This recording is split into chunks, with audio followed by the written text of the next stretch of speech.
آج ہم ذرائع کے ایک کافی دلچسپ مجموعے پر بات کر رہے ہیں۔ اس کا محور ہے ٹیلی ویژن پروڈکشن، اور خاص طور پر ٹی وی پروگراموں کی جو مختلف اقسام یا فارمیٹس ہوتے ہیں ان پر۔ ہمارے پاس اظہر نیاز صاحب کی کتاب ہے ٹیلی ویژن پروڈکشن، اور اسی موضوع پر ان کی ایک یوٹیوب گفتگو سے بھی کچھ اہم نکات ہیں۔ جی ہاں، اور آج کی اس نشست کا مقصد اصل میں یہ سمجھنا ہے کہ ٹیلی ویژن پر جو کچھ بنتا ہے وہ کیسے بنتا ہے۔ مطلب چاہے وہ ڈرامہ ہو، کوئی دستاویزی فلم، خبریں ہوں یا پھر ٹاک شو، ان کی بنیاد کیا ہوتی ہے اور ان کی شکل یعنی فارمیٹ وہ کیسے چنا جاتا ہے۔ ذرائع یہی بتاتے ہیں کہ خیال کو صحیح طرح پیش کرنے کے لیے فارمیٹ کا انتخاب بہت بہت ضروری ہے۔ تو آئیے اس دلچسپ موضوع کی آپ کہہ لیں گہرائی میں اترتے ہیں اور دیکھتے ہیں کہ یہ ذرائع ہمیں ٹی وی پروگرام فارمیٹس اور خاص طور پر ٹاک یعنی براہ راست گفتگو والے فارمیٹ کے بارے میں کیا کیا بتاتے ہیں۔ اچھا، تو سب سے پہلی بات جو ذرائع بالکل واضح کرتے ہیں وہ یہ ہے کہ ٹی وی پر ہم جو کچھ بھی دیکھتے ہیں، کوئی ڈرامہ سیریل ہو، کرنٹ افیئرز کا شو، بچوں کا پروگرام، یہاں تک کہ اشتہار بھی، یہ سب مختلف فارمیٹس ہیں۔ یوں سمجھ لیں کہ الگ الگ سانچے ہیں۔ بالکل، اور ذرائع اس بات پر آپ دیکھیے بڑا زور دیتے ہیں کہ کوئی بھی آئیڈیا جب آتا ہے تو اس کو شکل دینے سے پہلے سب سے اہم فیصلہ فارمیٹ کا ہے۔ اچھا، ایک بہت ہی وہ خوبصورت مثال دی گئی ہے کپڑے کی۔ اچھا جی، کہ جیسے کپڑے کا مٹیریل دیکھ کر ہی طے ہوتا ہے کہ اس سے قمیض بنے گی یا شلوار یا دوپٹہ یا شاید پینٹ۔ اب ذرائع کہتے ہیں کہ آپ ململ کی پینٹ بنانے کی کوشش تو کر سکتے ہیں، لیکن وہ چلے گی نہیں، ہے نا؟ بات تو صحیح ہے۔ اسی طرح ایک اور مثال بھی دی ہے کہ جیسے بغیر وضو کے نماز پڑھنا مطلب ممکن تو ہے پر قبول نہیں ہوتی، تو ہر خیال کا اپنا ایک موضوع فارمیٹ ہوتا ہے، وہی اس کی تاثیر بناتا ہے۔ اور یہ انتخاب اس لیے بھی اہم ہو جاتا ہے کہ پروگرام کا آخر مقصد کیا ہے۔ کیا ہم صرف معلومات دینا چاہ رہے ہیں، یا تعلیم مقصد ہے، یا پھر بس تفریح؟ ذرائع واضح کرتے ہیں کہ ہر مقصد کے لیے کوئی خاص فارمیٹ زیادہ بہتر کام کرتا ہے۔ جی بالکل، جیسے اگر کوئی بہت سنجیدہ معلومات دینی ہے تو شاید ٹاک فارمیٹ ٹھیک رہے، لیکن اگر گہری جذباتی کہانیاں ہیں تو وہ ڈرامے میں زیادہ اثر کریں گی۔ صحیح۔ اور یہیں سے ہم آتے ہیں ٹاک فارمیٹ کی طرف۔ اس پر ذرائع نے کافی تفصیل سے بات کی ہے، اگرچہ بنیادی طور پر یہ ریڈیو کا فارمیٹ سمجھا جاتا ہے۔ ہاں، میں بھی یہی سوچ رہا تھا۔ جی، لیکن ٹیلی ویژن نے اسے خوب اپنایا ہے اور یہ کافی استعمال ہوتا ہے۔ ٹاک یا تقریر، یہ لفظ سن کر ذہن میں تو وہ آتا ہے کوئی اونچی آواز میں جوشیلا خطاب۔ ہاں، مجمع والا تصور سے وہ کیمرے کے ذریعے براہ راست ناظرین سے بات کر رہا ہے۔ جی، یہ وہ گفتگو ہے جو جیسے ایک فرد دوسرے فرد سے کرتا ہے، بھلے وہ لاکھوں تک پہنچ رہی ہو۔ مقصد یہاں مجمع گرمانا نہیں ہوتا، بلکہ ایک ذاتی سطح پر رابطہ بنانا ہوتا ہے۔ اچھا، دورانیے کے بارے میں کیا کہا گیا ہے؟ یہ اکثر مختصر ہی ہوتی ہیں۔ عموماً تو یہی کہا جاتا ہے کہ ٹاک مختصر ہو، 5 منٹ کی، لیکن ذرائع یہ بھی کہتے ہیں کہ یہ کوئی مطلب پتھر پہ لکیر نہیں ہے۔ اگر مقرر کی بات میں جان ہے، انداز اچھا ہے، تو وہ گھنٹہ بھر بھی بات کریں تو لوگ سن سکتے ہیں۔ ہاں، جیسے وہ ٹیڈ ٹاکس ہوتی ہیں۔ بالکل، بہترین مثال ہے۔ وہاں تو 15-20 منٹ کی گفتگو ہوتی ہے اور لوگ باقاعدہ ٹکٹ لے کر جاتے ہیں۔ اصل بات، جیسا کہ ذرائع بتاتے ہیں، وہ ہے گفتگو کا مختصر مگر جامع اور مؤثر ہونا، کم لفظوں میں گہری بات۔ ذرائع میں ایک بہت ہی مؤثر مثال دی گئی ہے ریڈیو پاکستان کے شاہ بلیغ الدین مرحوم کی۔ ان کے پروگرام روشنی کا ذکر ہے۔ کہتے ہیں ان کا انداز بہت ڈراماٹک تھا، دل میں اتر جانے والا۔ جی، میں نے بھی سنا ہے ان کے بارے میں۔ کہا جاتا ہے کہ وہ الفاظ سے تصویریں بنا دیتے تھے۔ اور اس کے مقابلے میں ذرائع نے سیاسی جلسوں کی تقریروں کا بھی ذکر کیا ہے۔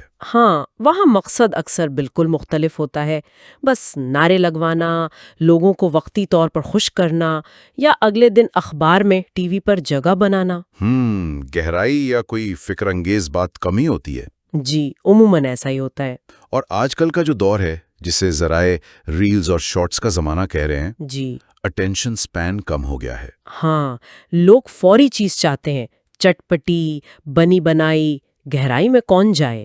بالکل، اس لیے اب مختصر، جامع اور سیدھی دل پہ لگنے والی بات، اس کی اہمیت اور بھی بڑھ گئی ہے۔ ٹیکنیکی حوالے سے ایک اہم بات بتائی گئی ہے۔ جی، وہ کیمرہ والی بات ہے نا؟ ہاں بالکل، کہ ٹاک فارمیٹ میں مقرر کو لازماً مطلب بالکل سیدھا کیمرے میں دیکھ کر بات کرنی چاہیے. جی، کیونکہ کیمرہ اس وقت ناظر کی آنکھ ہے، آپ براہ راست ناظر سے مخاطب ہیں. اچھا. یہ ڈرامے یا انٹرویو سے مختلف ہے. وہاں اگر آپ کیمرے میں دیکھیں تو وہ برا لگتا ہے. جی وہ چوتھی دیوار توڑنے والی بات. بالکل. ٹاک میں کیمرہ ہی سب کچھ ہے، وہی آپ کا واحد سامع، واحد ناظر. ٹھیک ہے. اچھا، اب یہ بتائیں کہ ایک اچھی مؤثر ٹاک بنانے کے لیے کیا چیزیں ضروری ہیں؟ زبان و بیان کیسا ہونا چاہیے؟ ذرائع اس پر بہت واضح ہیں. زبان انتہائی سادہ ہو، عام فہم ہو، انداز ایسا ہو جیسے آپ کسی ایک دوست سے یا ایک فرد سے بات کر رہے ہوں، بھلے لاکھوں لوگ سن رہے ہوں. یعنی تصنع نہ ہو، بھاری بھرکم الفاظ نہ ہوں. بالکل نہیں، سادگی ہو. اور آواز اور لہجے کے بارے میں کیا ہدایات ہیں؟ آواز صاف ہو، لہجہ شائستہ ہو، پر اعتماد ہو، الفاظ بالکل واضح ادا ہوں. وہ کہتے نا، تسبیح کے دانوں کی طرح الگ الگ بھی ہوں اور مل کر جملہ بھی بنائیں. صحیح. اشفاق احمد صاحب کے حوالے سے جی وہ علاقائی لہجے والی بات. ہاں، کہ اگرچہ معیاری تلفظ اہم ہے، لیکن اگر لہجے میں تھوڑا علاقائی اثر ہے تو وہ ثقافت کا حصہ ہے، اس میں حرج نہیں. جی، بنیادی بات یہ ہے کہ زبان درست ہو، بات سمجھ آئے، توازن اہم ہے.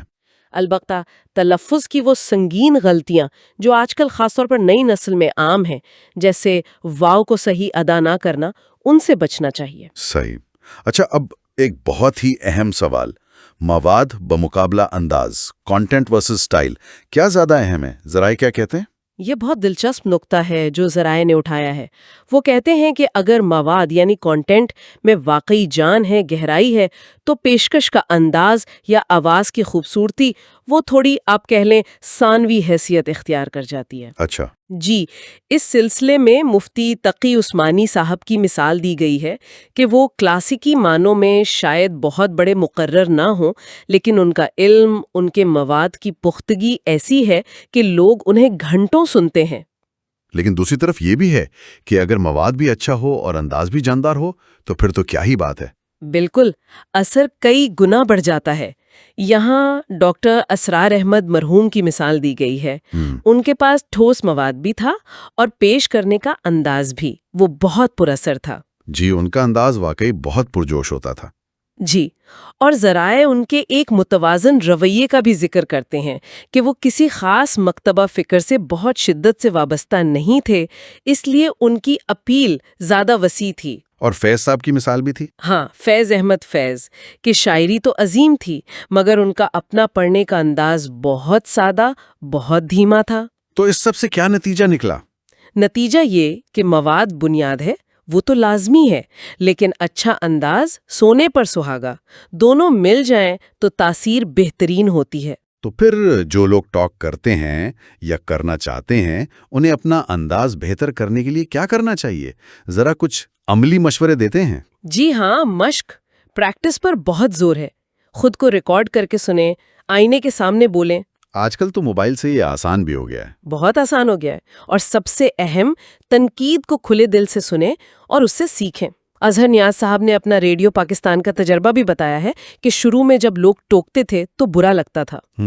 فطری بات ہے. جی، لیکن بعد میں احساس ہوا کہ وہی لوگ اصل محسن تھے جنہوں نے اصلاح کی. اچھا، اب ساخت یعنی سٹرکچر کی بات کرتے ہیں. ایک اچھی ٹاک کی ترتیب کیسی ہونی چاہیے؟ ذرائع کا مشورہ ہے کہ بات کو چند واضح نکات میں، پوائنٹس میں تقسیم کر لیں. اس سے کیا فائدہ ہوتا ہے؟ اس سے گفتگو منظم رہتی ہے، سننے والے کے لیے سمجھنا آسان ہوتا ہے.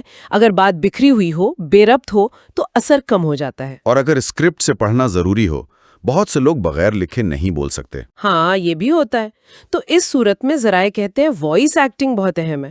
وائس ایکٹنگ یعنی اسکرپٹ کو ایسے پڑھا جائے کہ وہ پڑھا ہوا نہ لگے، بولا ہوا محسوس ہو. لکھے ہوئے لفظوں کو بولے جانے والے لفظوں میں بدلنے کا فن آنا چاہیے. صرف پڑھ دینا کافی نہیں، اس میں جذبات، تاثرات، وہ سب ڈالنے پڑتے ہیں. اور اگر کوئی کہانی یا واقعہ سنانا ہو تو وہ مختصر ہو، دلچسپ ہو اور موضوع سے جڑا ہوا ہو.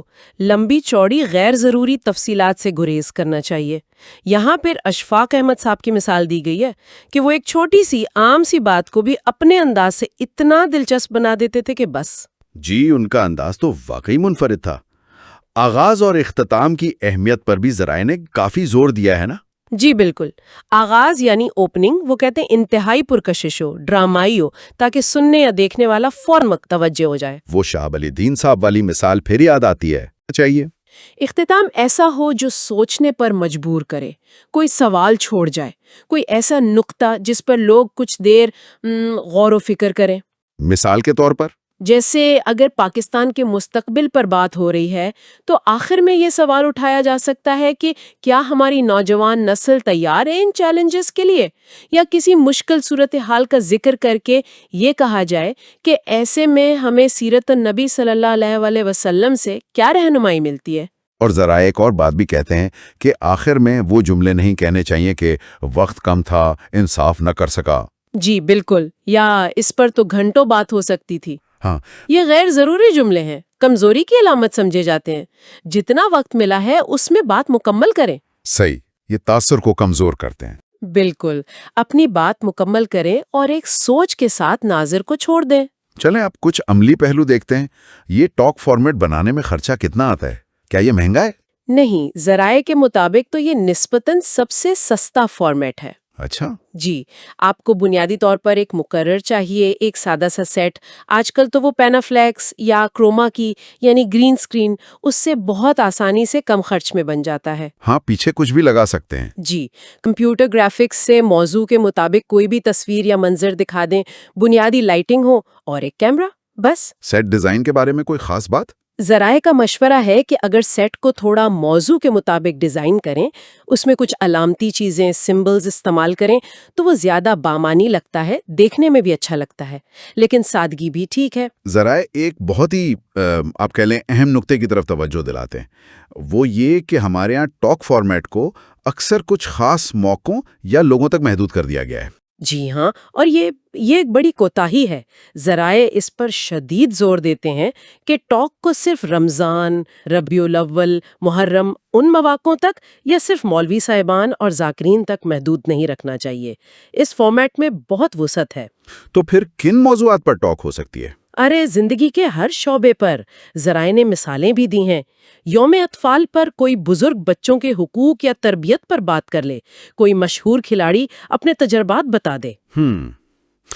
زراعت کے مسائل پر کوئی کسان بات کر لے، معیشت پر کوئی ماہر گفتگو کر لے، صحت پر ڈاکٹر، مطلب کوئی حد نہیں ہے. اور مقرر کا انتخاب یہ تو بہت اہم ہوگا. بہت ہی اہم. ذرائع سختی سے کہتے ہیں کہ ہمیشہ موضوع کے بہترین ماہر یا سب سے متعلقہ شخص کو بلانے کی کوشش کریں. صرف اس لیے کسی کو نہ بلا لیں کہ اس کا نمبر آسانی سے مل گیا یا وہ فوراً آنے کو تیار ہے. وہ ابن انشا والا حوالہ بھی بڑا دلچسپ تھا اس سلسلے میں. جی، بہت مزیدار ہے. وہ لکھتے ہیں نا کہ ہمارے ہاں رواج ہے کہ تقریب میں مہمان خصوصی کے لیے پہلے منسٹر سے پوچھتے ہیں. ہاں، وہ نہ ملے تو کمشنر، وہ نہ ملے تو ڈپٹی کمشنر، وہ بھی نہ ہو تو تحصیلدار یا پٹواری، اور آخر میں اور اگر خدا نہ خواستہ وہ بھی نہ ملے تو چلو بھائی ابن انشا کو ہی بلا لو.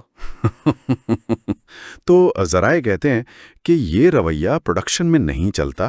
آپ کو بہترین شخص چننا ہے چاہے محنت زیادہ کرنی پڑے. اور کبھی کبھی غیر متوقع لوگوں میں بھی بڑی صلاحیت ہوتی ہے. افتخار ٹھاکر صاحب کی مثال دی ہے ذرائع نے. جی، کہ وہ بنیادی طور پر کامیڈین ہے لیکن کتنی خوبصورت مذہبی گفتگو بھی کرتے ہیں. جی، اس سے پتہ چلتا ہے کہ ہمیں نئے چہرے، نئی آوازیں انہیں تلاش کرنے کی ضرورت ہے. بالکل. پروڈیوسر کا کام صرف پروگرام بنانا نہیں، ٹیلنٹ کو ڈھونڈنا بھی ہے. جی، اور ذرائع یہ بھی مشورہ دیتے ہیں کہ پروڈیوسر کے پاس نا ہر شعبے کے ماہرین کی ایک فہرست، ان کے رابطے وہ سب ہونے چاہیے تاکہ ضرورت پڑنے پر صحیح بندے سے فوراً رابطہ ہو سکے. تو مجموعی طور پر ہم نے یہ دیکھا کہ ٹی وی پروگرامنگ میں فارمیٹ کا انتخاب کتنی زیادہ اہمیت رکھتا ہے، اور یہ بھی کہ ٹاک جیسا بظاہر سادہ سا نظر آنے والا فارمیٹ بھی اگر مہارت سے، توجہ سے استعمال کیا جائے تو کتنا مؤثر اور کارآمد ہو سکتا ہے. جی، اصل بات وہی ہے کہ خیال کو درست فارمیٹ میں پیش کرنا، یہی کامیابی ہے. یقیناً. اور یہ ذرائع ہمیں سوچنے پر بھی مجبور کرتے ہیں نا. بالکل. کیا ہم واقعی ٹاک فارمیٹ کی جو صلاحیتیں ہیں ان سے پورا فائدہ اٹھا رہے ہیں؟ کہیں ایسا تو نہیں کہ ہم نے اسے چند خاص دنوں یا موضوعات یا شخصیات تک محدود کر کے اس کا دائرہ تنگ کر دیا ہو؟ یہ سوال میرے خیال میں سامعین اور ناظرین کے لیے بھی ہے کہ وہ سوچیں ایک اچھی ٹاک میں اصل جادو کیا ہوتا ہے. کیا وہ صرف مواد ہے، انداز بیاں ہے، زبان کی سادگی، یا ان سب کا کوئی متوازن امتزاج؟ جی اور کیا آج کا جو تیز رفتار میڈیا ہے، جہاں ہر طرف اتنا شور ہے، کیا وہاں اس طرح کی بامانی براہ راست گفتگو کی مزید گنجائش موجود ہے؟